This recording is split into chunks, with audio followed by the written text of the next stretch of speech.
মালয়েশিয়াতে অনেক প্রবাসী অবৈধ আছে, অনেক প্রবাসী দেশে চলে গেছে, অনেক প্রবাসী মালয়েশিয়াতে এখনও আছে।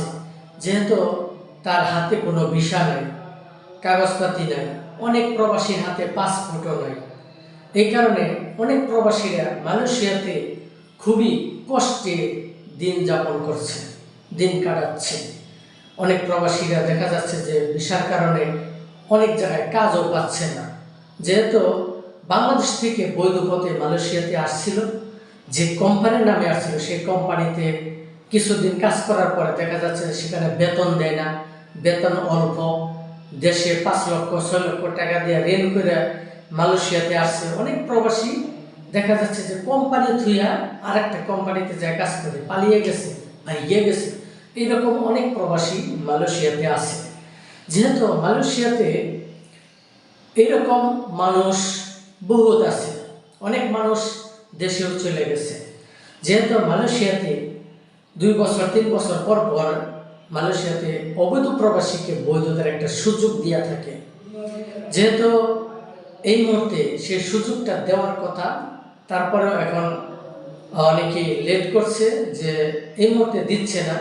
এই মুহূর্তে দেশে যাওয়ার জন্য সুযোগ দিয়ে রাখছে যে দেশে যাক, দেশে যখন দেখবো যে অবৈধ লোক অনেক চলে গেছে, তারপরে যে কয়জন থাকবে ওই কয়জন আর কি বৈধতার জন্য তারা চেষ্টা করবে। যেহেতু বাংলাদেশ থেকে কলিংয়ে লোক আনলে মালয়েশিয়াতে লাভ, আর দেখা যাচ্ছে যে মালয়েশিয়াতে যদি যে কয়জন থাকবে তাদেরকেও আবার বৈধ করে দেবে, তারপরেও কিন্তু মালয়েশিয়ার লাভ লাভ কিন্তু সব জায়গায় আছে। এই কারণে দেখা যাচ্ছে যে মালয়েশিয়াতে যারা অবৈধ আছেন একটু ধৈর্য ধরে অপেক্ষা করেন, আপনার ধৈর্যর ফল অবশ্যই আপনি পাবেন।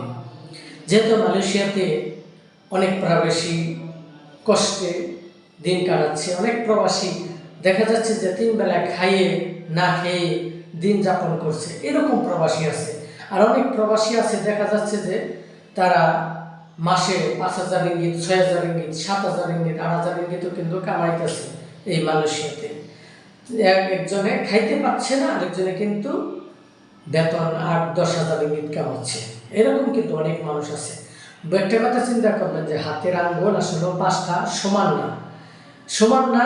এই কারণে একজনে কম কামাবে, আরেকজনে বেশি কামাবে, আরেকজনে মধ্যম সাইজ কামাবে, আরেকজন নিম্নতরে কামাবে, আরেকজন দেখা যাচ্ছে না খেয়ে থাকবে।